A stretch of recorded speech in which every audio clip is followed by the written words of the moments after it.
Chasing the Dragon podcast. Welcome, everybody. I am your friend, your favorite martial artist, maybe the coolest one, not the toughest one, just the coolest one, Chris Smith. We've got a special treat for you guys today. I have a good friend of mine, Christopher Santarsiero, and we're going to talk about some stuff that I think everybody needs to know. I think everyone could benefit from these discussions. And having said all of that, I'm going to dive right in and just start with stuff that I already know, but you guys don't know. So, Chris, what do you do for a living? I'm a lawyer in the state of Connecticut. I've been admitted to the Connecticut and federal bar since 1990. I've been involved with criminal defense, police civil liability, personal injury, and workers' compensation. I've been a solo practitioner since 2000. That's my day job. The other half of my life is a family man and a martial arts practitioner. Mm-hmm. Which is the hardest? The law. Okay. The law. Right. I always tell people if you don't like reading, the law is not for you because it's an endless,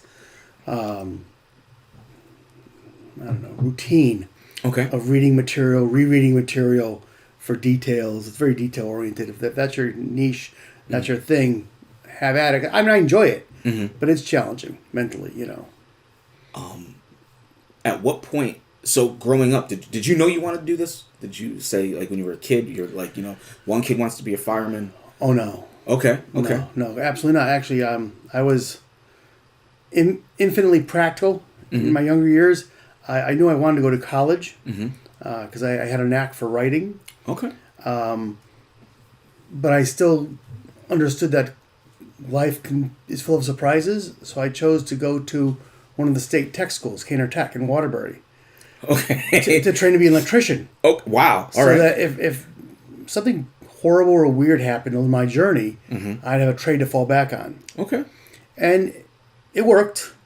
It raised some eyebrows, both at the school and elsewhere. And it did present some challenges because technical high schools offer no foreign languages. Okay. So, and the math is a different kind of math. So when I progressed into higher learning, my bachelor's degree, having no foreign language background was a problem. Okay. And having no trigonometry or advanced algebra was a problem. So, but then the weird thing happened is I was told my first week in college that if every single journalist back then, we're talking about, this is 1979, had died that day, every single one of them, by the time I graduated, there still wouldn't be a job for me. Now, granted, this is in the age of written print, not in the age of vlogs and blogs and, the internet. So that probably wouldn't necessarily be true today, but based on that piece of advice, I switched my major. Okay. And I became, a political science major. Okay. With a focus on national security and international studies. Right on. Then I went on to get a master's degree because I wanted to write a master's thesis. Okay. You wanted. I wanted. Yes, yeah. which became over a year of my life spent in basements of libraries researching defense technologies related to military utilization of near-Earth space. Near-Earth space being low Earth orbit to the asteroid belt. Okay. Yeah, that was 125 pages with 24 pages of footnotes and a 10-page bibliography. That's a book. It was no fun. That's a book. I'm so proud of it. You should be. But then my plans for working for the United States government, which getting the master's degree was actually part of, they kind of suggested it. Because I was actually approached during my last year at my undergrad at Fordham. And they approached me, both two different agencies, because I had written the beginning of that thesis as a paper that my professor shared. Okay. So I get a knock on the door from a representative of the CIA and another knock on the door from the Naval Intelligence Services. Whoa. And they're like, wooing me and saying, well, you really should get that master's degree. I said, well, I always wanted to kind of flesh this out, so I did. Okay. So you go through all that, and you start the whole process, and the world changes.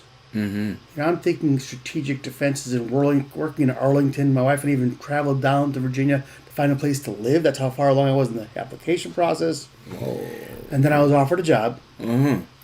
in the embassy of Beirut because my minor was Middle East studies. Okay. And I have a darker than average skin tone.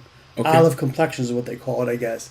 And they thought that because I had a vast knowledge about Islam and Arab culture Mm-hmm. and my appearance, that I would better serve the government in a totally different role. Wow. They called it a case officer. You and I would call it spy. I'd get State outta Department here. credentials, and I would And just so you know, back in the mid '80s, the starting pay was $27,000 a year for that crap. Wow. I ran it past my wife, and she's like, "Are you out of your mind?" And we said no. All right. And we were kind of dealt with rather sternly, or else I was. They made the offer once. They made the offer twice. I said, no, it's not what I wanted, not what we talked about. Yeah. And then I was told in no uncertain terms that, if you turn us down again, you'll never work for the United States government for as long as you live. Goodbye. Whoa. So you spend all this time in your life preparing for this one thing. And even though I had that great electrical trade behind me, it's not where I wanted to go at this point in my life. Sure. So I went back to college, and I said, what do you do with the degrees you have, where once you get out, you can start paying those student loans that are now mounted up to being almost $1,000 a month in payments? Law school. Mm-hmm. And while in law school, I developed my own certain interests, and I always had strong interest in the Constitution and the Bill of Rights, so, civil rights litigation became a big part of my studies. And then I was lucky enough to get hired by a local large law firm. Mm-hmm. They gave me tons of experience right off the bat. Wow. Yeah. And as far as the martial arts thing, Yeah. I have to be honest, I took something akin to a Jeet Kune Do program in somebody's basement Okay. when I was like 12 or 13 years old. Then when I discovered girls, it kind of like faded away. Okay. All right. But when my son was old enough, we found a program that was very similar in our area, and we put him in it. And being the, I don't think the term is, but the hovering parent that I am, and my wife, we would watch my son's classes and then hang out a little bit afterwards and see the adult program. The adult program was quite good. Involved parent. Yes. Okay. Thank you. Well, yeah, thank you. That's charitable. But and so I developed an idea of getting back into martial arts, and from there, I dabbled for a year or two with Sayak Kali, Okay. and then I became introduced to Tuan Carl Atienza, and in some of his higher ranks, and kind of like felt that I found a place in Atienza Kali, and I think my first seminar was 2007, Okay. and I've been going down that path ever since. Wow. And I have my own. Well, we have our own training group right in Wolcott, Connecticut. It's not big. I mean, I think there's 9 of us now, and we have a good time, and we take our discipline seriously, because it's a edge weapon discipline, and I found that my professional background offers a unique angle to training others to defend themselves with edge weapons. Sure. Because of your line of work, I can only imagine. I would say I know, but I don't live your life. But I know that you know that there's monsters that walk this earth, unfortunately. Truth. Right, wrong, or otherwise, there are people that just will do harm, and some maybe do have remorse, some maybe don't. I've never been of the type. I don't care. I just don't want it done to me, and I don't want it done to anyone I care about. And you shouldn't do it to anyone else anyway, you know. But so I could see that you finding a niche probably was an easy transition, I guess is what I'm trying to say. When you hear about things like someone getting attacked, does it ever make you go, I made the right choice? Well, it always makes me think that way. I'll be frank with you. What took me out of traditional martial arts into the bladed martial arts was the Pettit murders Okay. in 2007. Yeah. I was quite content to fight and learn how to fight empty-handed, and I was even dabbling in some Brazilian Jiu-Jitsu, which is how we met. Yeah. And then that happened, and it rocked my world at its foundation. Yeah. Because, I mean, the Pettits was a fine, outstanding family and a fine, outstanding community. And my thought was, if such a horror show could happen there to them, it could happen anywhere. Right. So, and my wife agreed. And she used to train with me as well. We trained together. We were very fortunate that I have a life partner who sees eye to eye with me in this regard. So we then made it our goal to go down this path of a more vigorous defense of our personal safety and those that we love. I mean, to the point where when my son was born in 2000, as soon as he was able to walk, we had taught him high drills in the house. That if he hears us yell his name and a word by itself, he would disappear in the house. And he would only reveal himself once there was literally a safe word, if you will. Okay. And you know my son, Quentin, he grew fairly quickly. He's of greater stature than I am, that's for sure. And he's a tall kid. At age of 10, he was built more like a young teen, and we could still say that, and he would still be able to do the ninja thing and disappear in our house. You couldn't find him, you couldn't hear him breathing. He was gone. Smart. But we realized that once you get to that age, and he'd already started his journey down the martial arts highway, that hiding was no longer unnecessary, and he was now one more asset to home defense. Cool. And as he's gotten older, he's going to be 21 this year. He's frontline soldier. You know, he's right. He's going to be there shoulder to shoulder with me if the worst ever happens. It sounds crazy to talk about this stuff, but again, that's how impacted I was by what happened. And tragically, although in Connecticut we're very much aware of the Pettit murders, it happens elsewhere all too often. Yeah. I mean, we were just talking before about what happened in Watertown with the gentleman. Yeah. The individual who decided to chop a woman he knew, not even his girlfriend, with a hatchet repeatedly in her own home. Yeah. It could have been so much. It was horrible, but it could have been so much worse. And that is the violence that my family trains for. Yeah. And I train for. I can remember a couple years back, just maybe it casually slipped into a conversation we were having, or maybe I don't know. I just remember, very specifically remember you had or have plans, like an action plan, like a tier. Still do. Yeah, that's awesome. That's something that like I think everybody needs, everyone should do. Unfortunately, most don't. No.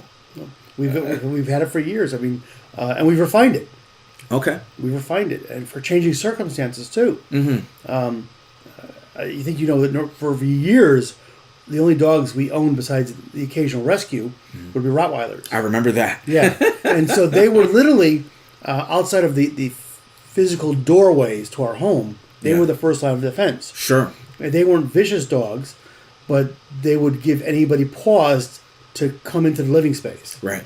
Because they did not like people coming into the house at night who they didn't know. I made it very clear. And that would be my cue, if I wasn't already loaded up and deployed, to do so. And my wife had her role for obviously contacting law enforcement authorities and herself going to her station. And my son went from the passive, you'll never find me role to second tier. Right. You know, again, It sounds crazy. It sounds paranoid.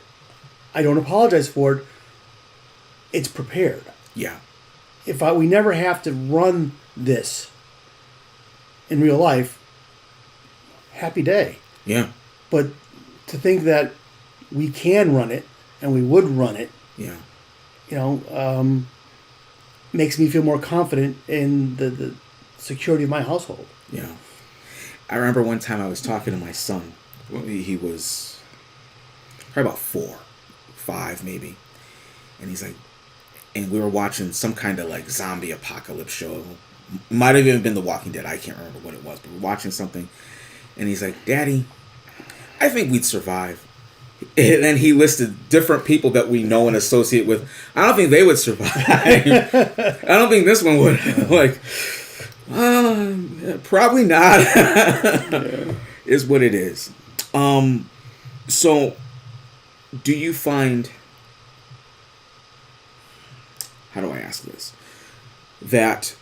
Because you said sounds paranoid. I don't think it sounds paranoid, but... Not everyone thinks like you. Not everyone thinks like me. Not everyone has an appreciation. Do you find that sometimes you've got your associates or friends who are like, oh, come on, or... They used to. They used to. They used to.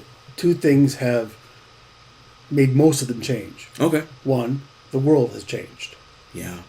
And our awareness of how ugly the world can be has changed. Mm-hmm. Yeah. Maybe it's always been that way, but we're now more keenly into our living rooms and our kitchens more readily, more frequently.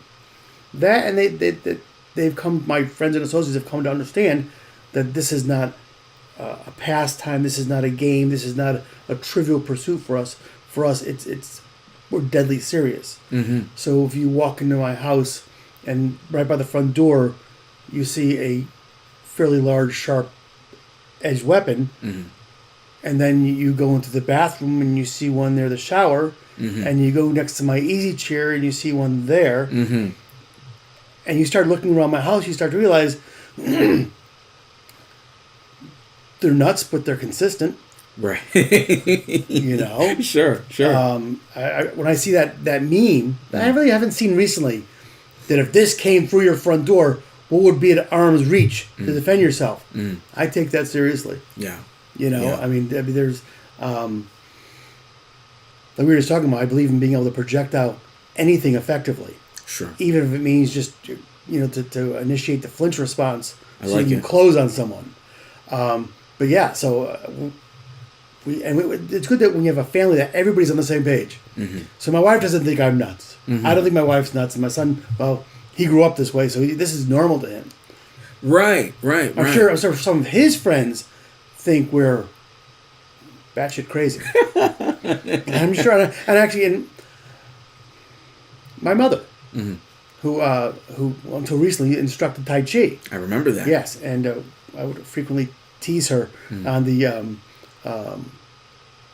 less than practical aspect of Tai Chi. Okay. I actually finally got her to take one of my women's self-defense clinics. Awesome. I felt great about that because I really wanted her to. Mm-hmm. She's at her best, she was 4 foot. I think she's like 4'10" now. Yeah, she's tiny. Yeah. She's tiny. And having the rudimentary skills to defend herself, mm-hmm. especially now that she's living alone, is important. Yeah. I think it's important for every person.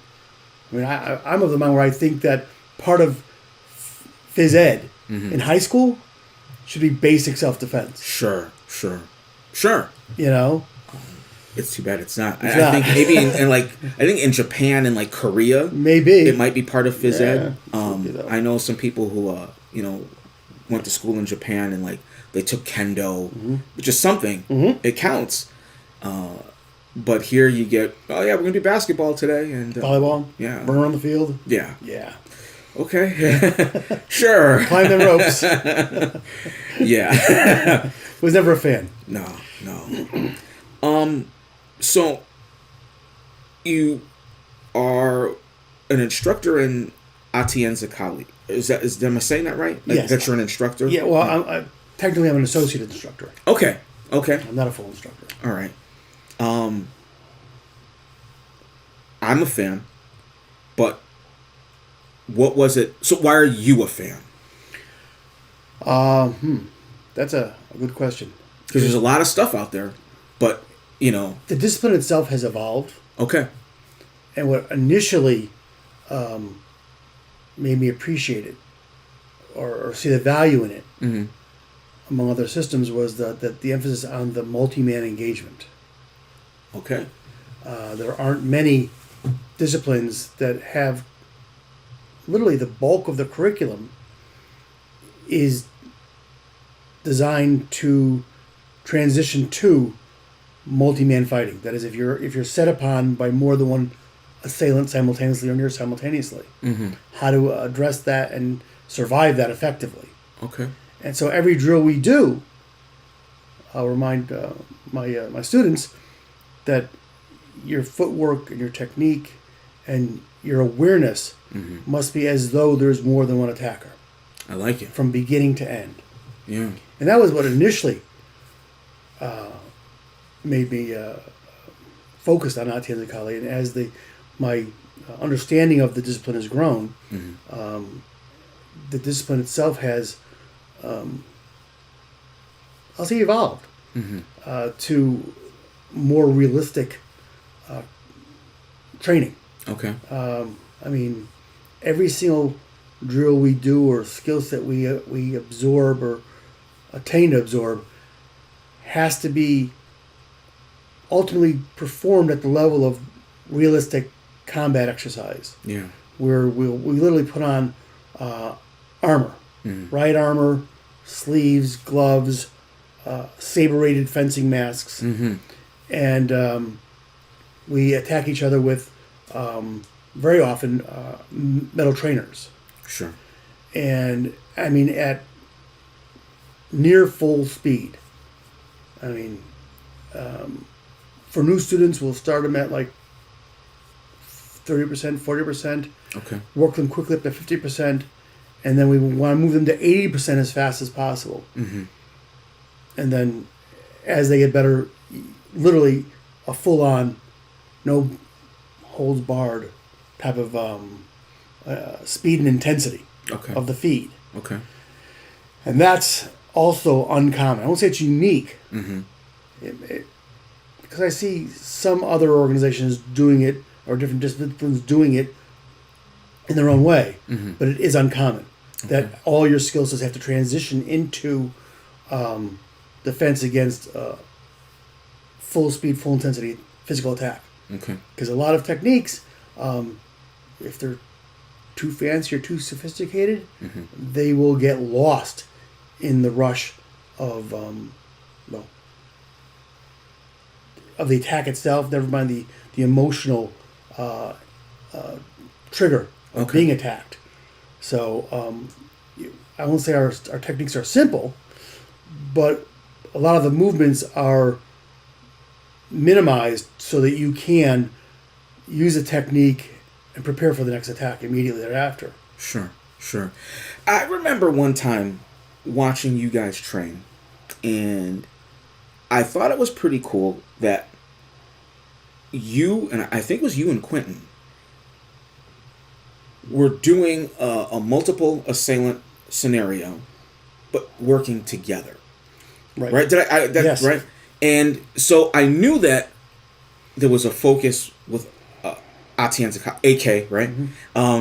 That, okay, it's designed for dealing with multiple attackers. But then when I saw you guys working as a team, I'm like, huh, now that's pretty interesting. I dig it. It's cool. Was that something that was always there, or was that something that you guys? No, it was always there from the minute I was involved with Santarsiero. There was this notion that you should have the ability to team up with another defender, practitioner, a partner to work together to defeat either one adversary or multiple adversaries. Love it. Now, we used to use the term hammer and anvil, Okay. which was a technique for defending and countering with 2-on-1 or 2-on-2 or 2-on-3 or 2-on-4. My son and I got pretty good at it. It was a lot of fun too. That actually has evolved further into something that called wolf pack tactics, Okay. where larger teams of trained defenders can fend off a much larger attacking force. Cool. And I think the impetus for that came from the explosion of urban violence at the global level. Yeah. Actually, it was a few years ago more prevalent in Europe, and that's where I think it started to take seed. And then in the United States, we've seen it here as well. So that's something that's trained at the higher levels. That's something we generally train the newest people or the public with. You have to kind of like, because you have to learn the techniques before you can be expected to transition into cooperative defense. Okay. Yeah. Yeah. But it's really it's interesting. It's fun. Though it's when you drill large multi-man, it can get emotional. Okay. Yeah. All right. Yeah. People who train with each other can be us against them very quickly. Okay. But the people in charge keep it running so it's a learning experience doesn't devolve into mass violence. Right. even in a training scenario. Sure. But and so it's very much multi-man at every level. Okay. Okay. Now, do you find that, say you've got 10 practitioners in the room, do you find, like, say, for instance, would you and Quentin, would you two be more effective as a team as opposed to you and Jake? You know what I mean? Or Sam, or whoever, you know what I mean? Like, definitely. Okay. Definitely. If you've got two Atienza practitioners, especially if they've trained together, I mean, that's like, it's almost like one person with multiple arms. Okay. You know what I'm saying? Sure. Because you're almost with a single thought process of how this should all work. But in truth, I think a skilled Atienza practitioner can very quickly get any physically able person to hook into that type of process. Cool. Now, Quentin, how long? Well, he's probably been doing it as long as you. No. He did traditional martial arts until he was 11. Okay. And then I was obviously, again, we talk about how he got to be of greater stature and strength and even skill and coordination. So I started showing him some of the material at home that I was training in Atienza. And then when he was 12 and a half, I approached the powers that be, and I asked for permission to formally bring him into the system. Okay. And that was young. Wow. That was young, but fortunately, he had met them previously, and they felt that he had the level of maturity to come in at that young age. Okay. So I think just before his 13th birthday, he started formally training within the organization, the discipline. So what I'd really like to know is, did your time in SIOC help the transition to Atienza Kali, or? I'm going to say yes. Okay. Because if you've got no training for edged weapons at all, or no Kali experience at all, jumping from empty hand self-defense to a weapon-based system, right, can be awkward. Sure. Awkward. And I've got, in fact, easily 1/3 of my current students had no prior experience. So, and that presents its advantages and disadvantages. Okay. But I found having, done SIOC for a time helped.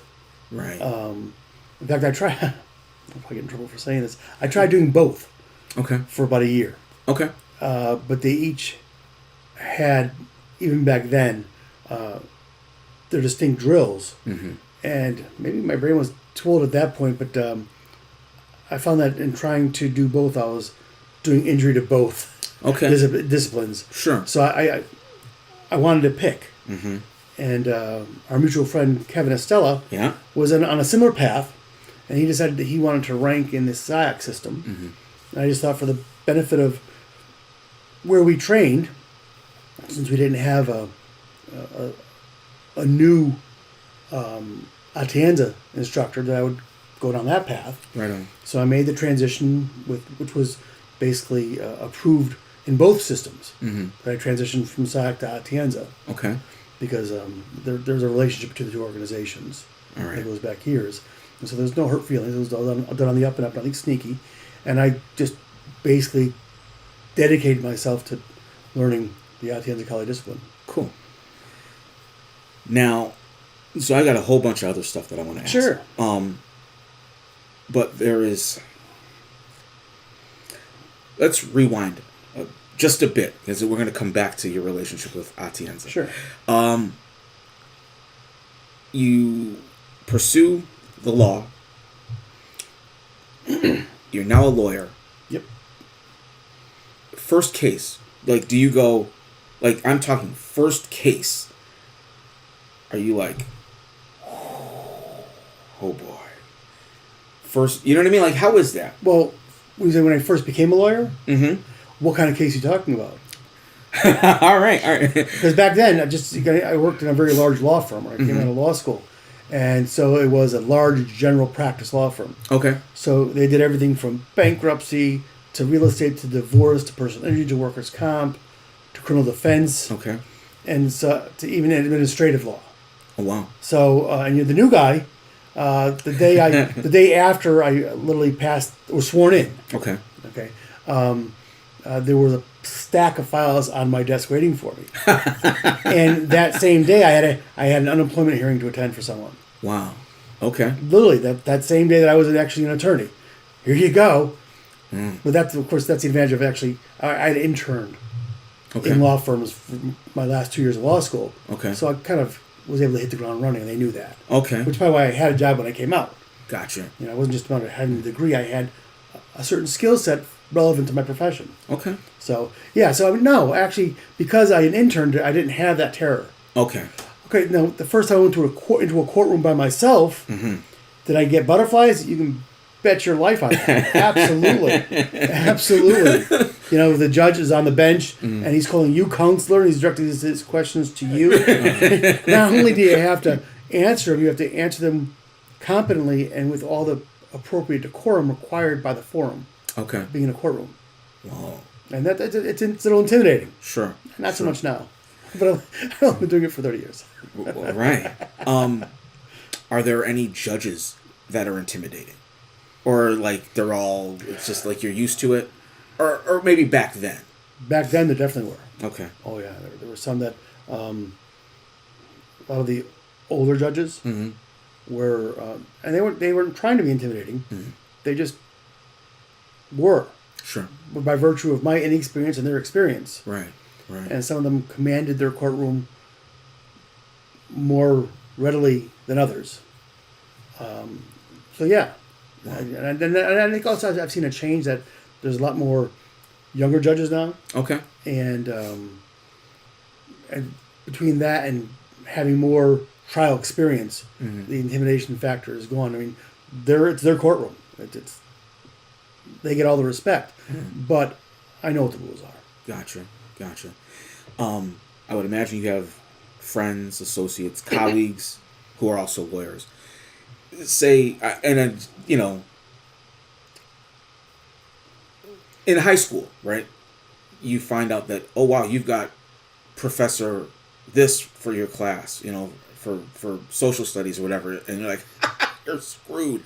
Have you ever? Do those discussions happen? Absolutely. Amongst lawyers, like, absolutely. You've got Judge Blank. Yeah. You're. Yeah, it's gonna be a bad day or a bad week. Okay. If it's a week-long trial, it's gonna be a bad week. Wow. Absolutely. Wow. That's crazy. And then that's always been my criticism of the law. Okay. Is because when it comes right down to it, if justice is blind. Now she peeks. She peaks. She peaks. I like that. There's an undeniable, unavoidable subjectiveness Okay. to law. Mm-hmm. It's unavoidable. I mean, people make decisions that are supposed to make decisions, but they're still individuals, and they have their beliefs, their own parochialisms, Mm-hmm. and you can't. I'm sure they try to filter those out. Mm-hmm. Some more successfully than others. Okay. Okay. Um, if this might tie into your program, but we should talk about. So let's talk about that first, and then I'll ask some Sure. off the wall crazy questions. So you've developed something. Can you talk about it? Oh, absolutely. Okay. Absolutely. At the request of Tuan Carl Atienza, Sure. he, and first it started out as just conversation Mm-hmm. about how an edge weapon system, or something that uses edged weapons, should also be passing on guidance Mm-hmm. to both its instructors and its students on the ethical and legal implications of utilizing those skill sets. Mm-hmm.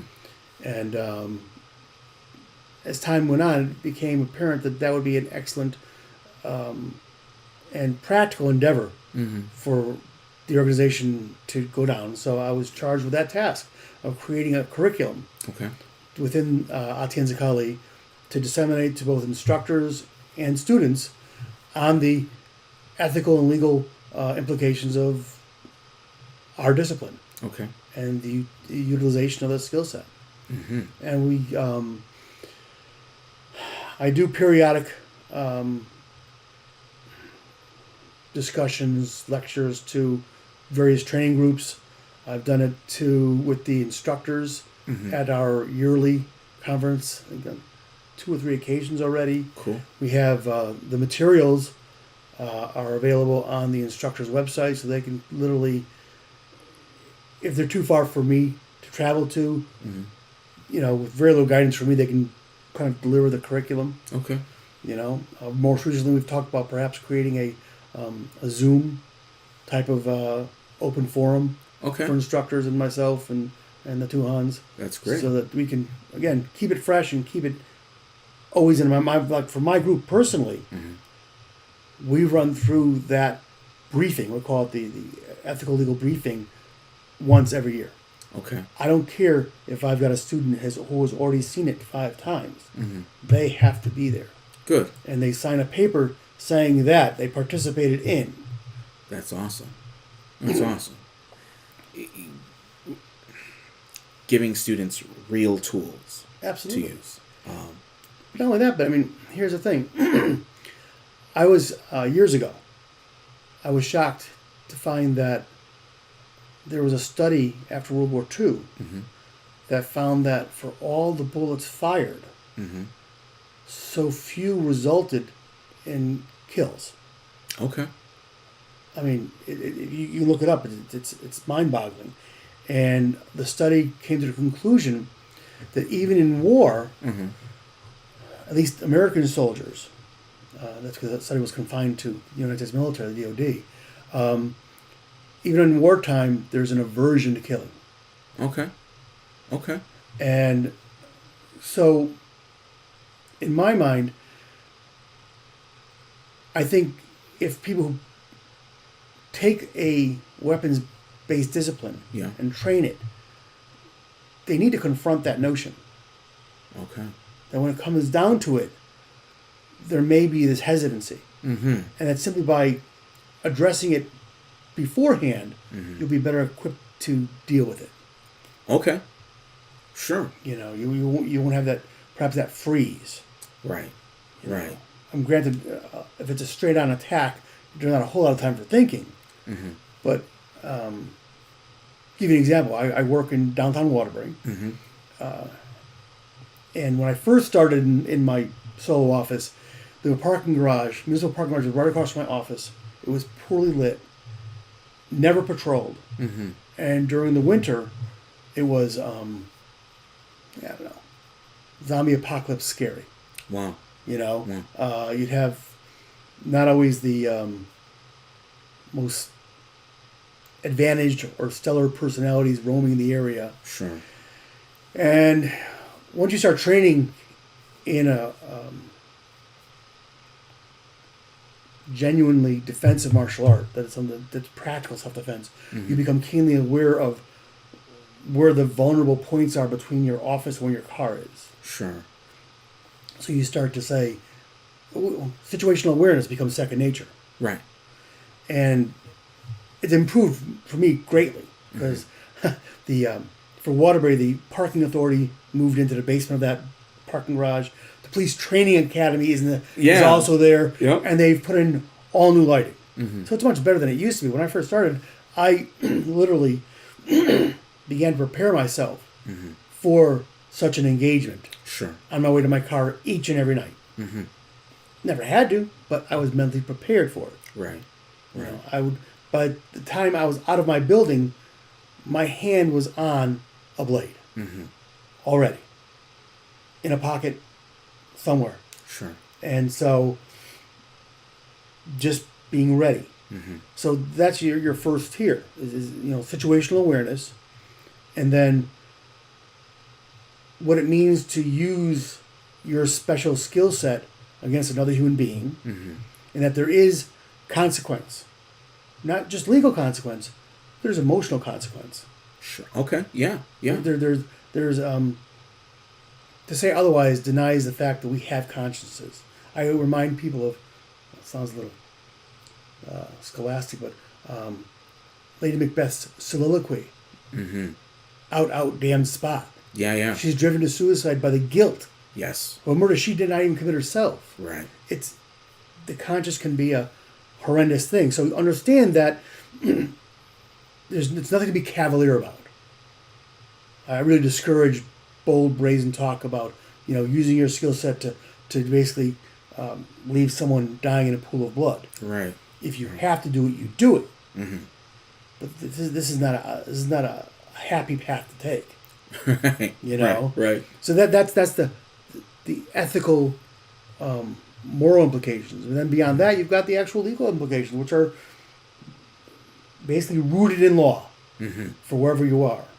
Yeah. You know, Do you find that people who do not practice or train in any type of martial art or combat fighting system, do you find that people who don't train, that in casual speak, like, yeah, if someone did this, I'd kill him, I'd knock him, and to me, I'm like thinking, that's almost like, that's a secondary thought for me. I'm like, I don't need this. But like, it's sort of like they only have one default. You know what I mean? right, absolutely right. Yeah, I'd kill him if they did. It's like, that's forever. You know? Right, and there are consequences. There are consequences at multiple levels. Yeah, yeah, You know, and then there's no way around it. yeah. So absolutely, I counter that with some new students, Mm-hmm. people I know, Mm-hmm. on social media Oh my all God. the time. Oh yeah. You know,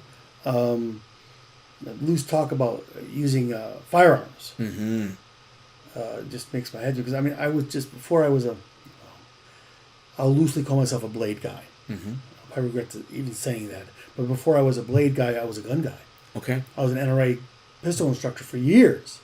Went to the range religiously, shot, honed my skills, made sure it was there.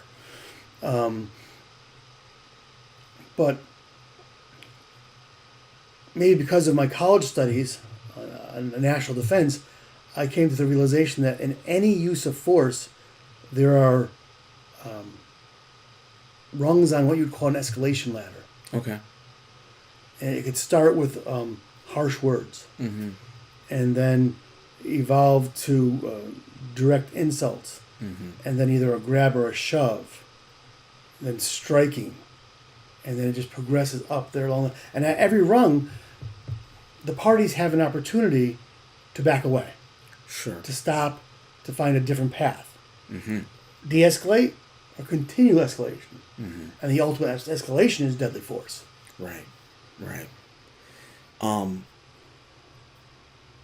with deadly force, do you think that there has to be a switch that gets turned, and that switch is different?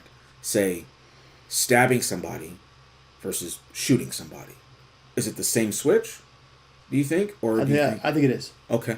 Well, if you train in a bladed discipline, it's the same switch. Okay. I think for the uninitiated, it's two different things. Mm-hmm. A gun seems more mechanical Right. and less personal, Mm-hmm. whereas the use of an edged weapon to the uninitiated seems very personal. Okay. Right. So that's my take on it. Sure. Sure. As somebody who is knowledgeable in both, in just you've seen it. You've seen the grappling arts. You've seen the striking arts. You've seen the blade arts or the weapon arts. You know, you've seen the pistol arts, the firearm arts.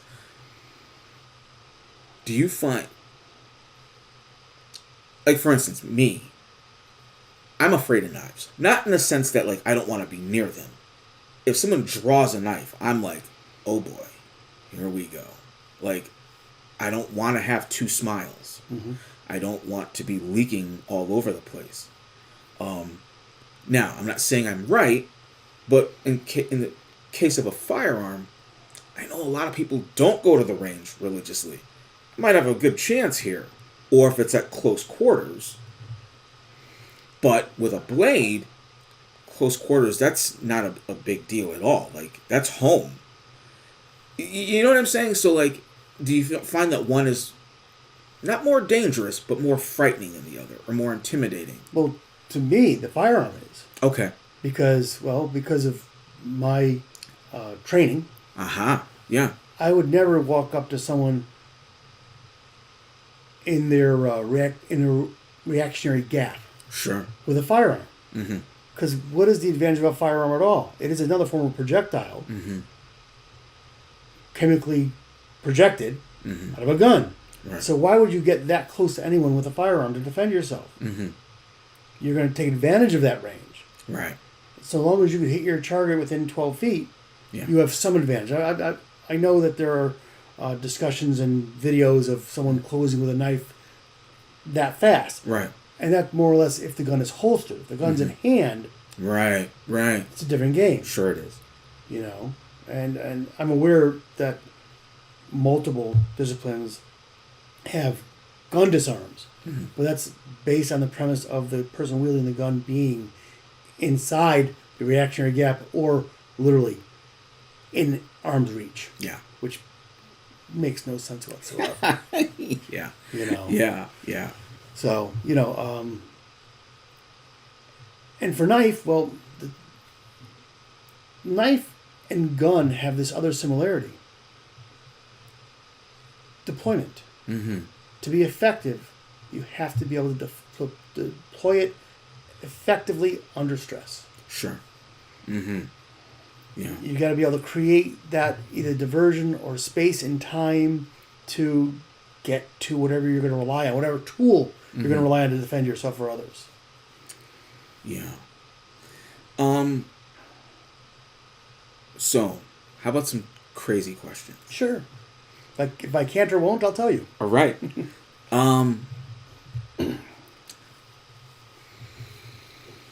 I hear a noise. I'm lying in bed. I hear a noise. I hear glass breaking. I would assume the first thing to do would be call the police, or should I investigate? Are you asking as a practical level or on the legal level? Ah. Two different approaches. So let's hear both. Well, let's talk about the practical level. Okay. Because it can be anything. Right. A bird. I think I would be inclined to investigate first before dialing 911. Okay. Because, both of us live in areas where there are trees and branches that fall and All the time. wildlife and weird things happen. Sure. So I think at the practical level, I would actually alert my wife if she wasn't already aware of what's going on, so that she would have the phone with her while I investigate in a prudent manner. And then again, that's part of our drill too.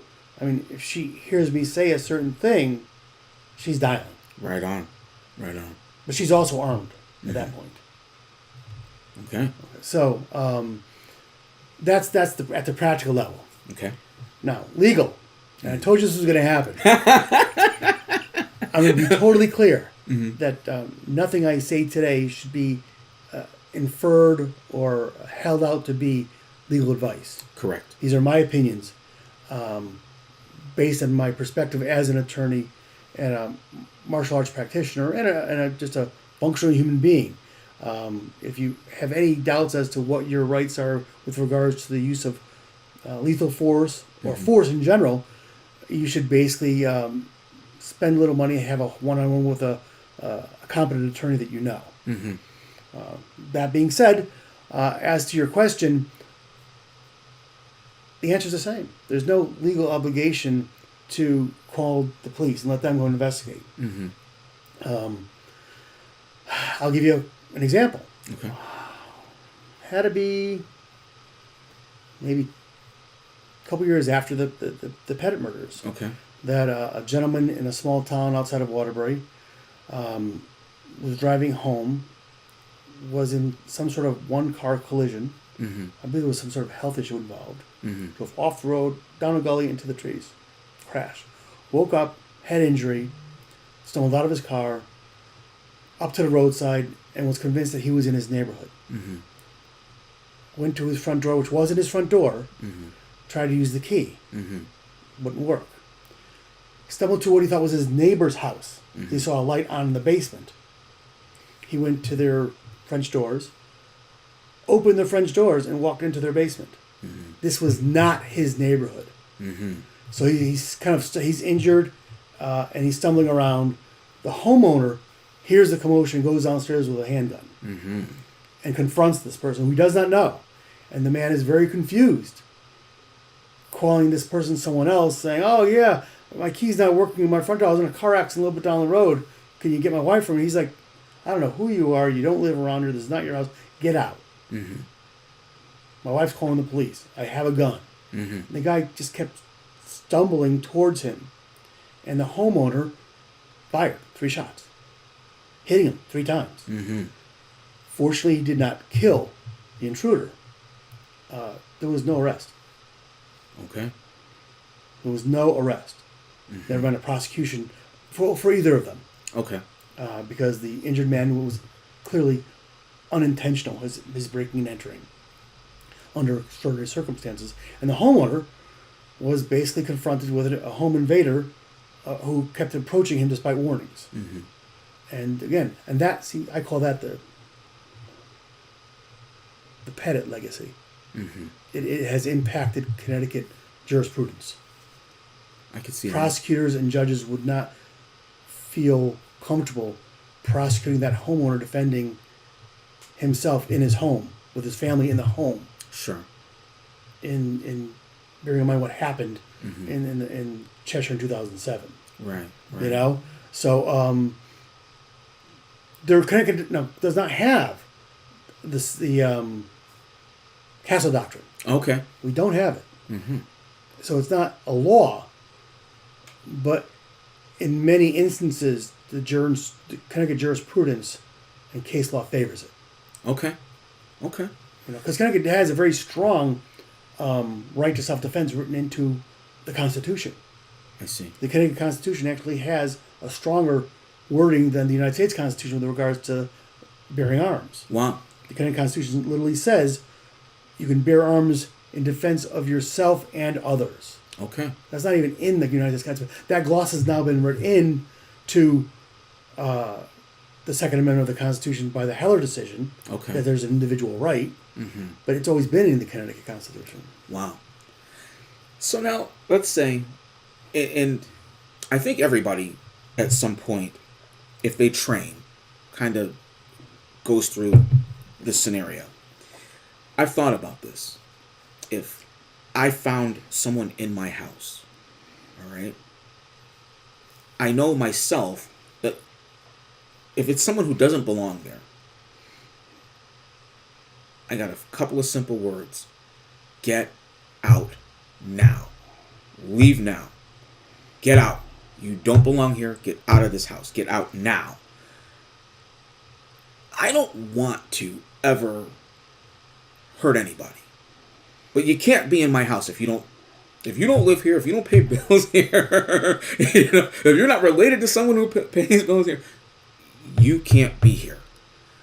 So now, having said that, if I issue a warning and they decide not to leave,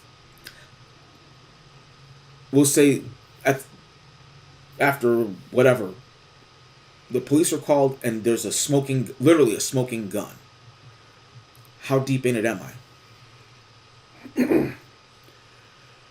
So we'll call that the after action scenario. Okay. Okay, so and we're going to use it in the context of a firearm. Okay. So the police have been called.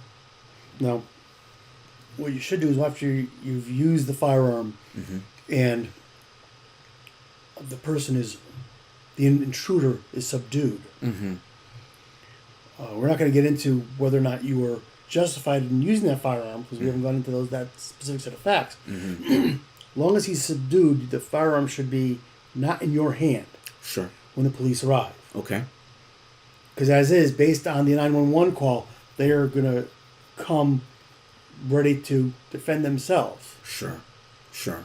And gun in hand, immediately, any weapon in hand will really ratchet up their emotions and their tensions and their stress. Okay.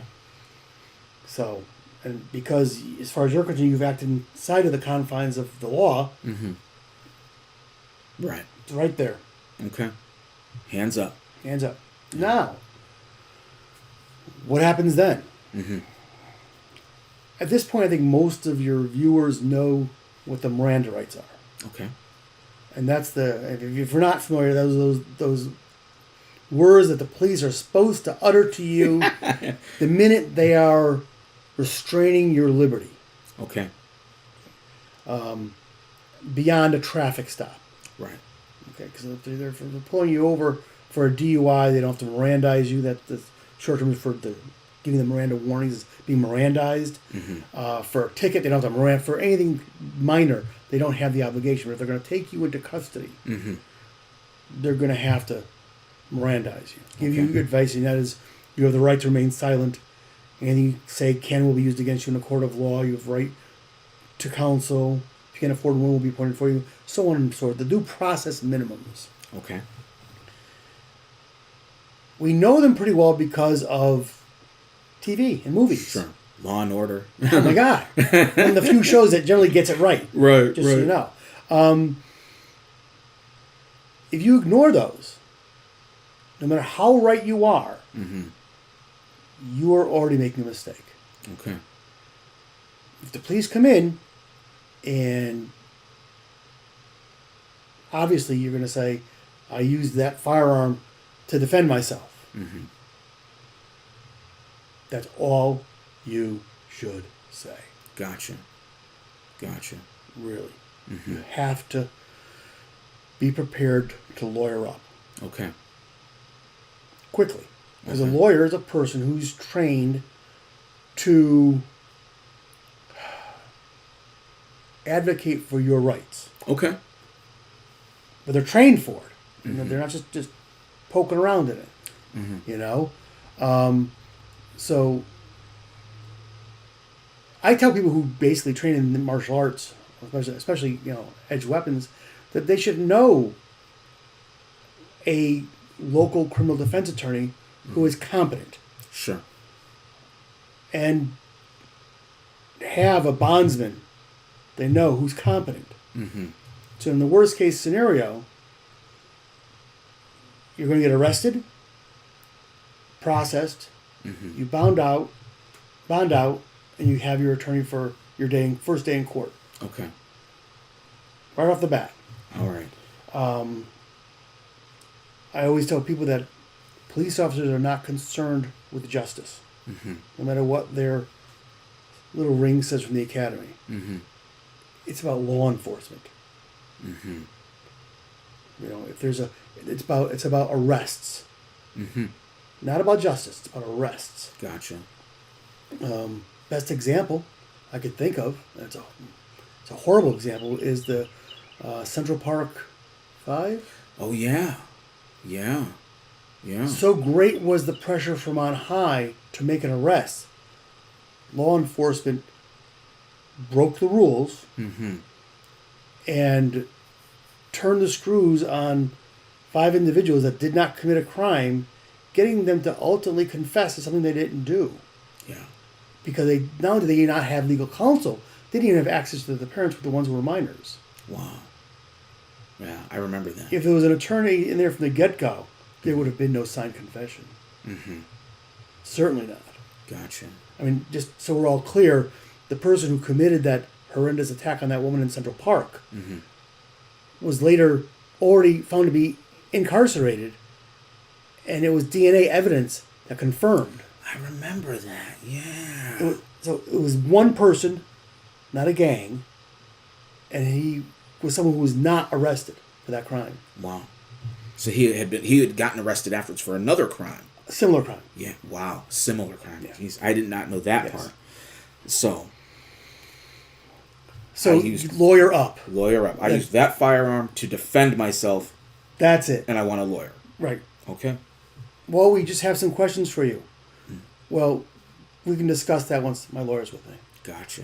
And, Gotcha. and if you think that makes you sound guilty, I'm sorry.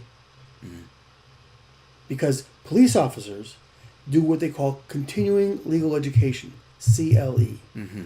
And one of the things they learn is how to get people to confess to crimes. Gotcha. We've all heard of good cop, bad cop. Right. Good cop, bad cop. That's a technique they learn. Mm-hmm. The polygraph. Mm-hmm. Just so we're all on board here, in Connecticut, polygraph tests are not admissible in court Mm-hmm. because they've been deemed unreliable. No matter what you hear about on TV Mm-hmm.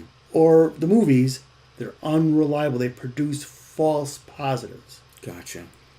And they'll say, well, why would police officers suggest, and police to this very day will suggest, well, since you're innocent, you won't mind taking a polygraph. And you're so convinced of your innocence, you sit down and get wired up, but you're still nervous as hell. Sure. You'll clench your butt cheeks once out of turn, and you've got a positive. And then they're going to walk in, they're going to say, shaking their head saying, wow. He goes, I don't know what to tell you. You failed the polygraph. Yeah. And this is, you're done. Wow. You're going to jail. Wow. I mean, you can make it easier if you just sign the confession for us. Mm-hmm. That happens. Wow. Wow. That happens. Wow. So, are we going to stick with the post action scenario? What else you do or shouldn't do? You tell me. Okay. Let's see. So now,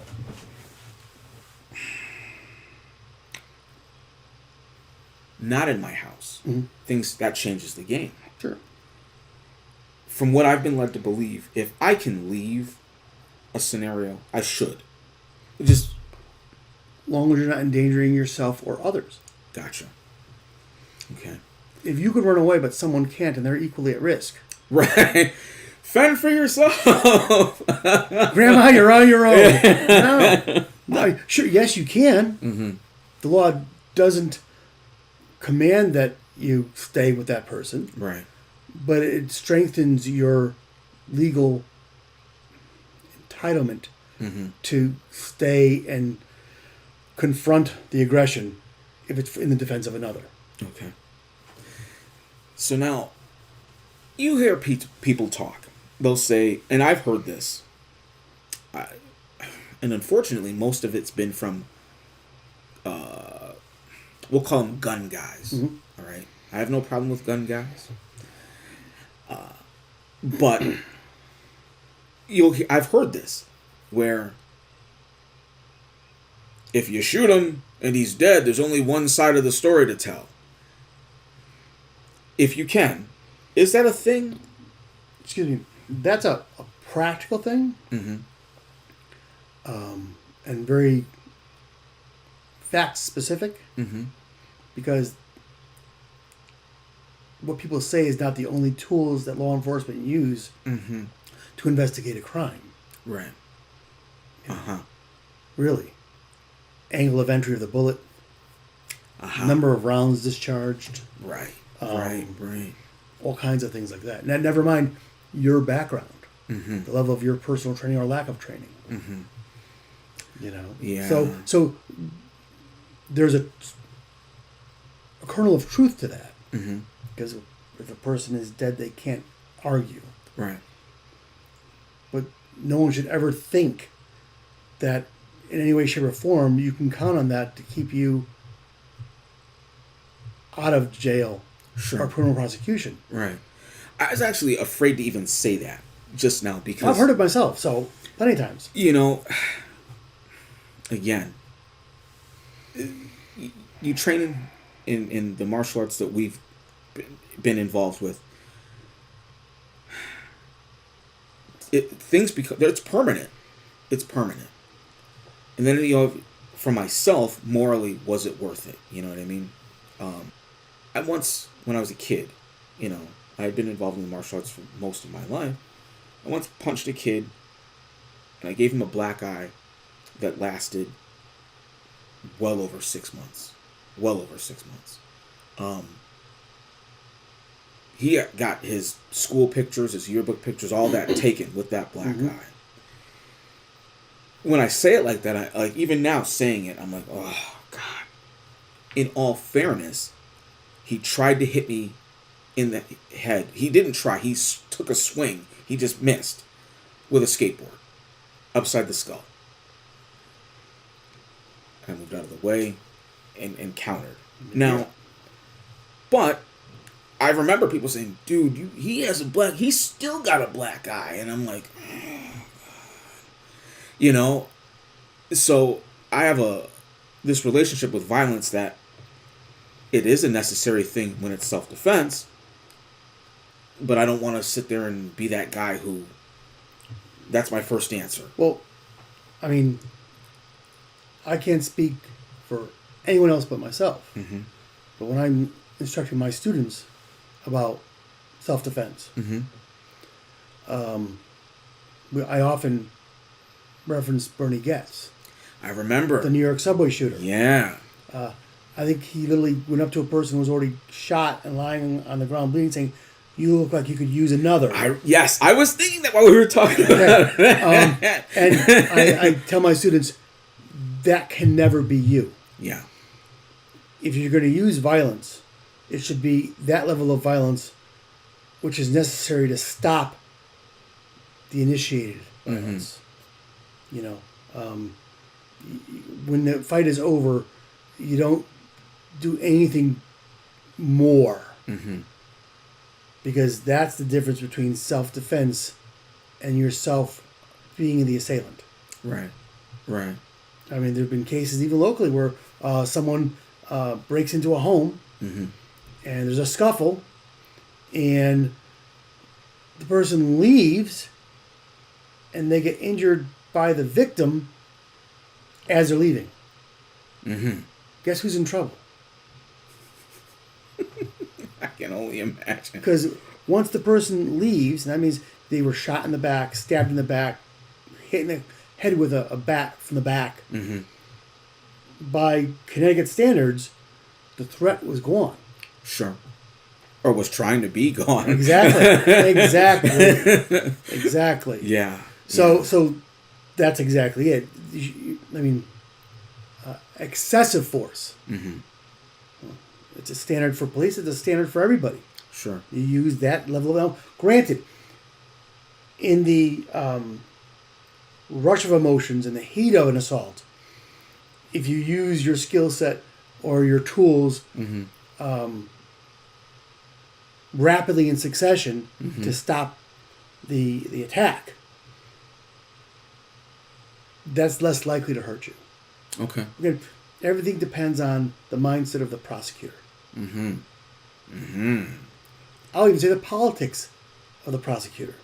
Okay. As I said, individuals. Yeah. That's the the peak, work. right? That's Exactly. the peaking. Yeah, exactly. So that's that filter. Yeah. And you can't know what prosecutor, how can you know what the mindset is of any prosecutor in your jurisdiction unless you've dealt with them? Right. Right. So you don't know. So, if you use that level of force and stop, I mean, so if the person is holding a badly bleeding wound that you inflicted to defend yourself, and they're not coming at you, and they're just staggering about because the injury is severe, and they crash to the ground, you don't have to help them down to the ground. You don't have to go finish the job. That's absolutely the wrong thing to do ethically and legally. Once the threat is ended. So, did you hear about this? And I'm sorry, I can't remember the names, but I read this thing one night. I'm staying up late per usual, and I'm just, reading stuff on my tablet, and I come across this thing. This guy kills two teenagers. They had been breaking into his house. I guess they'd been breaking into his house, I don't know, over the course of a week or 2 weeks or whatever. And this guy, so apparently what he did was he had cameras set up. He sees where they had broken into his house once before or had tried to. So he's like, all right. So he literally had a night feeling that they were going to try again. He parks his car at a friend's house. Sits in waiting. There's a young man and a young woman who break into his house. They break in. He shoots and kills both of them. He recorded it. And I guess he couldn't understand why he got in trouble. But I mean, again, not being a lawyer, but I'm like, that just sounds bad. I get someone breaks into your house, but he's recording it? Well, he was hoping to use it as evidence, obviously. Aha. Okay. He not understand. I don't know that case specifically, but it sounds like he didn't understand the finer details of the law. Thought that if he recorded his activities, he'd have proof that he was right. Okay. Even though he wasn't. A very similar thing happened actually in the north end of Waterbury years ago. Okay. Where a man was in one floor of his house and the upstairs was being renovated by him. And two people were regularly breaking in to steal tools and things and break in. And he was sleeping up there and they were still breaking in while he was in there. And so he decided he was going to put an end to it. Okay. So he decided to stay awake one night. Okay. Armed with a shotgun. Oh. On the other side of the door. And he heard them against the door and he yells to them, I'm in here, don't come in. And they're just being young idiots. And he was an older guy. And we're coming in there and we're going to mess you up, old man, blah, blah, blah, blah, blah. He goes, I've got a gun pointed at the door. Do not come through that door. They blast through. He lets go. Boom. Wow. He didn't go to jail. He was arrested. And it cost him some money. Okay. That's another reality. Okay. Is if you use your skill set in defense of yourself, you are more than likely going to need to shell some dough out for competent legal defense. Gotcha. And because if you are arrested and you don't lawyer up, because the prosecutor prosecuted, it went to trial. He was acquitted by a jury of his peers. Okay. The system worked. Okay. So. And that's because he was able to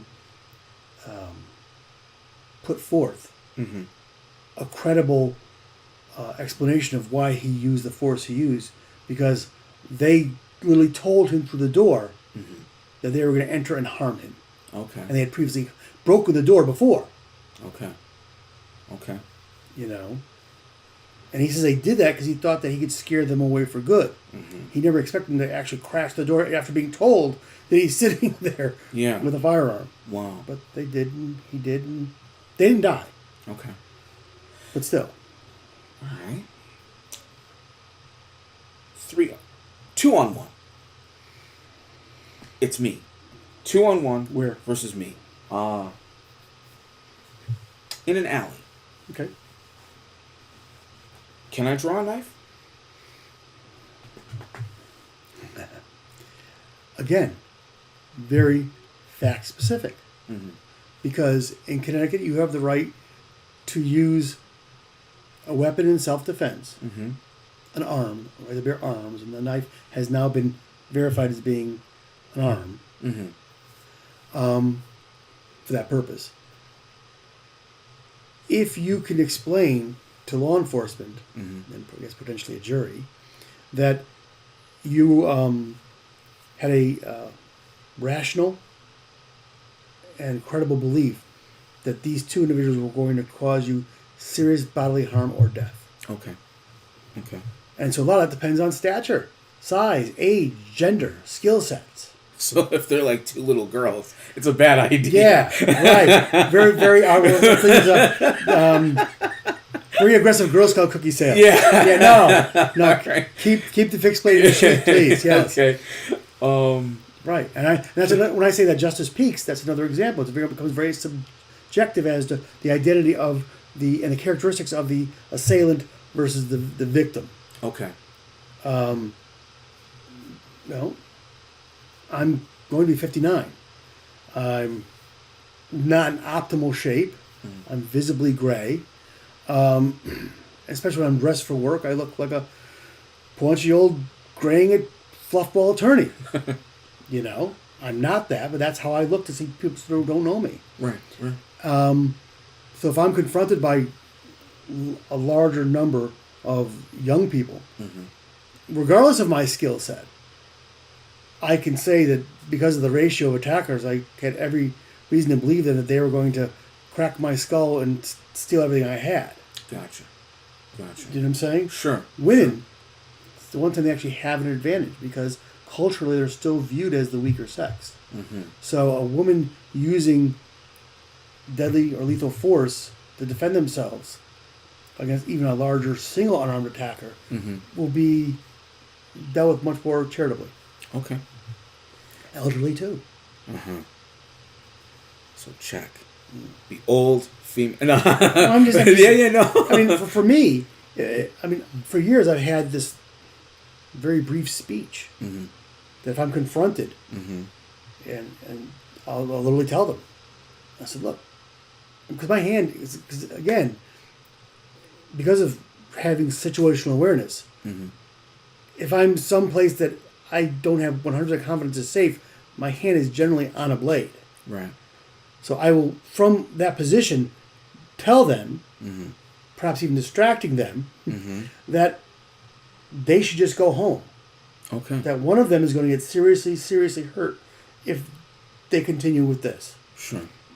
Because I want them to. And that's not as they're rushing me. That's if they approach me from outside the reactionary gap and say, hey, old man, we want X. Okay. I want them to just be smart and walk away. Right. Right. You know. But if not, I tell my students, priority one, each and every day is to go home safely to your family. All other priorities are rescinded. It's the name of the game in a violent world. We don't want trouble. We don't want violence. But if it's shoved on us, we have to be the ones that come out of the game better. Right. Right. I had heard about something that happened in New York. I'm talking less than 10 years ago. Maybe you heard of it too. So a man and his daughter are walking and they get accosted by it's either 5 or 6 guys. And what happened to her was not cool. You know, I don't need to go into details about that. At what point so can I assume that an equalizer is a good idea then? A weapon of a sort. You know, you got 5 guys. Absolutely. When you have that many, yeah. I mean, there isn't a jury, I don't believe, in the world that would have a hard time conceding that the threat was so overwhelming that there was no chance of a successful empty-hand engagement. All right. I mean, should a person in that situation attack the attackers and basically make it a point to use a lethal technique on every one of them? No, Okay. no. I mean, if in this scenario, the minute one victim causes serious harm to another attacker, and the other attacker saying, "It wasn't supposed to happen this way." Oh, it's that late. I gotta go. Got it. You know, mom's calling. Then they split. You don't run them down. Right. Right. Done deal. You know. Yeah. It's sort of like what's that movie? Jack Reacher. Did you see that? Yes. Jack Reacher. And it's, was it 5-on-1 or 4? I don't remember. It's been a while. You know, and but he neutralizes systematically. So obviously it's Hollywood, it's cinema. But there's an element of that conversation that we're having where he's like, all right, I neutralize you. Probably at least 2 are going to take off, or whatever the case may be. We actually we've discussed this in class because it all depends on the relationship among the attackers. Okay. So say there's family members among the attackers, and the person you've used your skill set and tools against is the brother or fond cousin of one of them. That changes the context. Okay. He may not be willing to leave his family member who's now seriously injured. Sure. Or feel the need to avenge or engage in defense of. Do you know what I'm saying? So Yeah. all these things. Right. So, I mean, we use the term recover. Okay. So you use your skill set and you immediately recover to, we'll say point ready position. Okay. So you're out of their reactionary gap, Yeah. and you engage your, we'll call it your combat peripheral to see what the other players are all doing around you, behind you, near you. Check on the person who you're defending, and in case they want to re-engage. Okay. If they don't, you take care.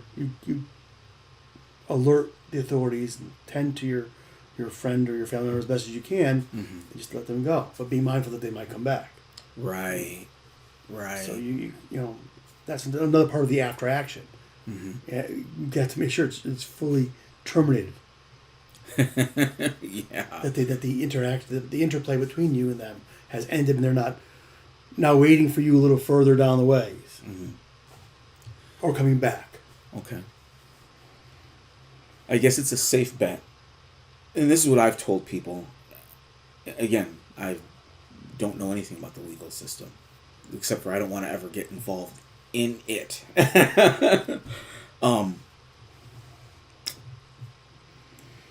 Listen, I just want to go about my business.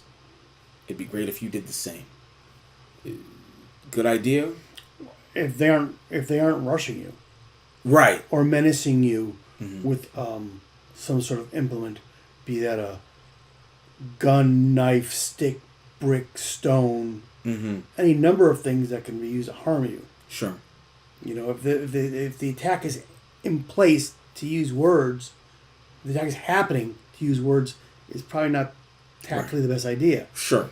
But if they're at the demand stage, you can give them a chance to walk away. And that's when you can literally say, Yeah. I gave them the chance to walk away. Not only did I say I didn't want to have trouble with them, I warned them that, you know, I can defend myself. You know. And would that help support my... Oh, absolutely. Okay. Absolutely. Wow. Because you tried to avoid the conflict. Even telling them that, you know, you were capable and prepared to defend yourself. You know, and then despite that, they continued their illegal conduct, their assaultive conduct. You know, I remember, and I don't remember what system of Kali has it, but I remember there was like almost like a warrior's oath, and part of it was, I will offer you the hand of friendship, but if you reject it, I'm capable of being a warrior with wisdom. You know what I mean? And I thought that was pretty cool because it's sort of like saying, hey, not trying to get into this, but I am ready if Again, the road to go down. that's only if the criminal Mm-hmm. is going to follow a traditional theft pattern. Okay. That is, approach, demand, use violence as necessary. Okay. Because now you've got people on the side of Cumberland Farms, gas stations and alleys, parking lots, who are attacked first, then robbed. Mm-hmm. There's no warrant. There's no demand. Uh-huh. Right. The game has changed. Right. I know a guy. They will stab you for your cell phone. Yeah. I know a guy who he ran into him at a Cumberland Farms one day. I ran into him at the Cumberland Farms in Wolcott, and we talked really quick. And I'm like, "Hey, how's things?" Blah blah blah. And he's like, "Yeah, my health hasn't been so great." And he was telling me how, incidentally, at another Cumberland Farms, he got jumped, robbed for like $200. I think he went to the ATM, and then, boom, yeah. It absolutely happened. And there was no give me money. It was boom. They attacked him, and then they took the money. Often right at the ATMs themselves. So there's so many videos of that taking place. Yeah. I mean, I've seen videos of everything from a knife and a gun to the person who, the thief, rode in on a scooter or a motorcycle and used their helmet as a bludgeon. And knocked the person unconscious with the helmet. Wow. And robbed them. Wow. So, I mean, when that happens, I mean, the only thing that'll save you there is situational awareness. Sure. So you don't put yourself. Mm-hmm. Like,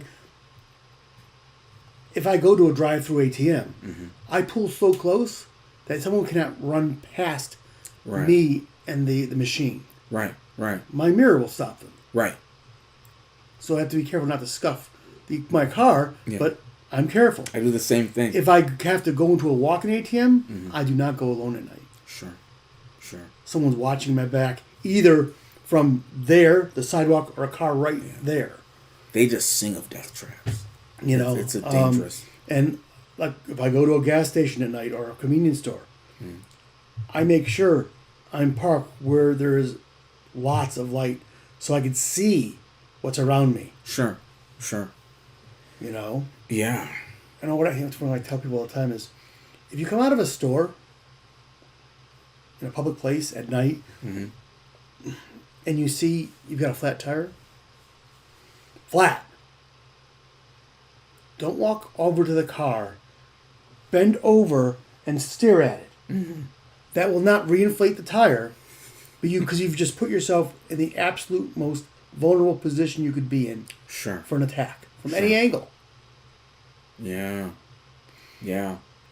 But people do it all the time. They do. They get real close, as though somehow you're going to mentally re-will that tire to It's going to. Yeah, exactly. Right. And although you're going to see what the problem is, yes, the tire is flat. You saw that from 20 feet away. Right. And if in my mind, if you don't have an explanation as to why that tire would be flat, your spidey sense should be tingling. Sure. My second martial arts studio, right? It was on Store Avenue in Waterbury, and there was an ATM. I got two crazy stories. I got a whole bunch of crazy stories about that place. So one night, before I go home, I'm like, I need some cash for tomorrow. So I go to the ATM. So I walk across the parking lot. I go into the ATM. As I walk out, literally, it was a Mercedes. Pulls up. Another one pulls up. Two Mercedes. Nice. Okay. And out comes, I would say, anywhere from 6 to probably 8 Eastern Europeans. All right. know they weren't African American. I know they weren't Latino. They had that, this will get me into trouble. They had that Eastern European look, and they were, because I heard their accents, And I'm like, am I gonna get robbed for $20? This is ridiculous. Like, they're just, and they all get out of the car, and then one of them walks over to the night deposit box, drops the thing in the bag in there, closes it, and they all get. But I'm like, woo! Holy shit! They were running their own security protocols. Yeah, that was pretty wild. Right. Because I generally like to think that I'm aware, and I remember checking out the scene before I went in. It's a parking lot I'm very familiar with.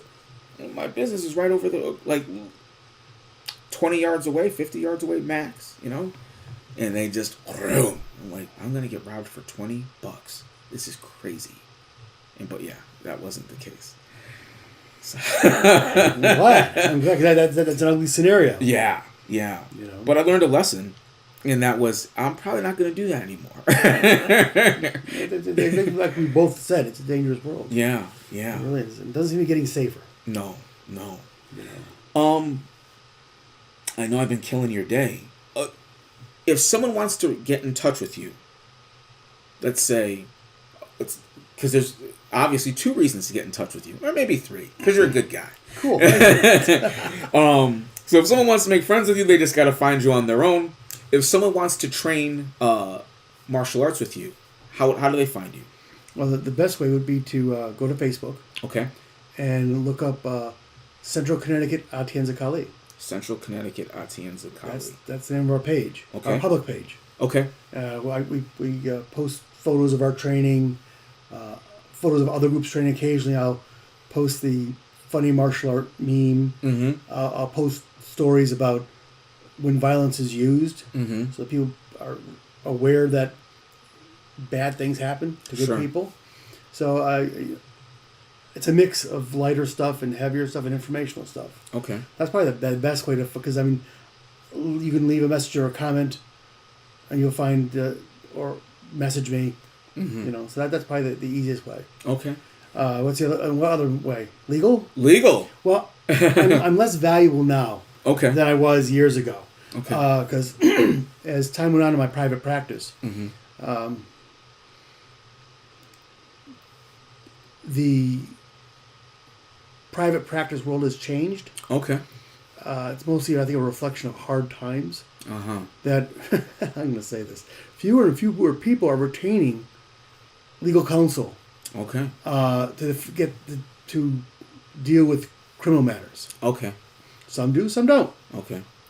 So, and there's a lot of attorneys in Waterbury that do that. I see. So I found that I was doing less and less of that. Mm-hmm. And the pro se line, people who were being representing themselves, mm-hmm. that line in the courthouse was getting longer and longer and longer. Still to this day, it's still happening. Okay. So I kind of phased out that part of my practice. Mm-hmm. Back in the day, I was always as understanding as possible. Mm-hmm. I took a small down payment and I put people on payment plans if they needed to. Mm-hmm. And I found myself more and more having to chase my fee. I see. And as a practical matter, solo, and my wife was staying home to raise our son. Mm-hmm. So being only income, I found that criminal defense became less practical. I see. So I haven't really done much in the way of criminal defense in the last 5 years. Okay. All right. Other than running to court when a family member gets a speeding ticket. Gotcha. I can still fix that. And of course, getting rather comical reactions from the prosecutors who still recognize me, saying, "Are you in the wrong building?" Because it's that long. Wow. But I still follow the law. Okay. Because of my dual interests. Sure. I always want to know the parameters of the rights of self-defense. I see. So I can know it and teach it to my students, and so that they have an understanding of what's at stake. Sure. But yeah, so if you're interested in the, and actually occasionally, I mean, if you want to reach out to me on the Atienza Kali public page and have a novel legal question, I'm not adverse to discussing that. I see. I'll give the same prior warning Mm-hmm. as to the limitations of my advice. And it's truthful too, because there's so much fact specific Mm-hmm. into any scenario that anything that I say now or even in a personal conversation can't be relied upon, because again, the details matter I see. all the time, I see. all the time. Wow. So, but lawyering up is the best. Oh yeah, I'm gonna give you one more piece of advice for your viewers as well. Okay. Unsolicited. Okay. Okay. So, say you're forced to use your skill set, Mm-hmm. and the police don't arrest you on the spot. Mm-hmm. They let you go about your business, but a day or two later, they're either visiting your house or calling you Mm-hmm. and asking you to come down to the station. They want to just ask you a couple of questions to clear things up, because they want to just wrap this one up with a bow. Mm-hmm. Don't go. Right on. Right on. Again, continuing legal education means getting you into their little room, Mm-hmm. their uncomfortable, poorly ventilated room, Mm-hmm. where they will question you and question you and question you again and question you inside and out, switching officers and working on you. Mm-hmm. That's easy to do in the station in that little room. Mm-hmm. It's hard for them to do that at your kitchen table Mm-hmm. or at the Dunkin' Donuts. Got it. So don't go to the station voluntarily. Okay. You're setting yourself up. All right. Now, if you've made that mistake and you go, Mm-hmm. understand that unless they've arrested you, you have no obligation to stay in that little room. Got it. So if their questioning suddenly seems to you that it's more suggesting some culpability on your part, Mm-hmm. you have to just stop and saying, "Are you going to arrest me?" And they're probably going to say no. Mm-hmm. And you say, "Then we are finished here," Okay. and walk out. That door will not be locked. They cannot lock that door. All right. So if they do come back the next day or 2 days later, I can just be like, "No, I'm not going. Have a great day." Right. Now, will a warrant come? It may. Okay. But once the warrant comes, you have to be Mirandized, Mm-hmm. and that should be, if you aren't already Mm-hmm. mentally lawyering up or started the process, you definitely have to then, Got it. Got it. you know. Because, I mean, it happens. They build their case. They'll actually ask you for help to build the case against you. Mm-hmm. Mm-hmm. It actually happened to my neighbor not 2 weeks ago. Wow. Single car accident. And police were involved. Mm-hmm. And he called me up and saying, "The police want to talk to me." I said, "Don't talk to him." Right. He talked to him. 2 days later, "You want to come down? We have an arrest warrant for you." Now, I'm not saying he wouldn't have happened if he didn't talk to him, Right.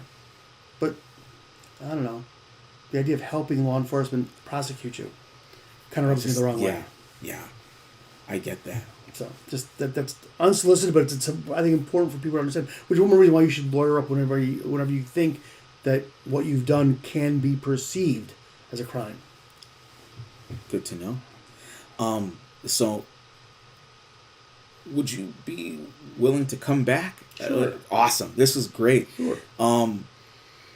Because I'm sure people are going to see this, hear this, and have questions. Yeah.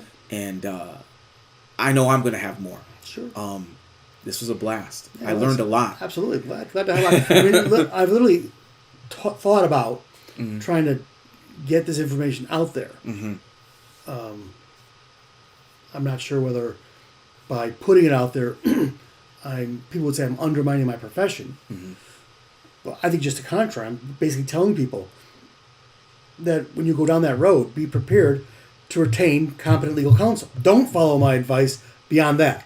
Right. That's good advice. But anything else I say, just get it from your own attorney first. Sure. Because he'll know all the facts. And please be honest with your attorney. Right. Don't hide any little details. He's the one guy that's got your back. Got it. You know, so, yeah. So anytime.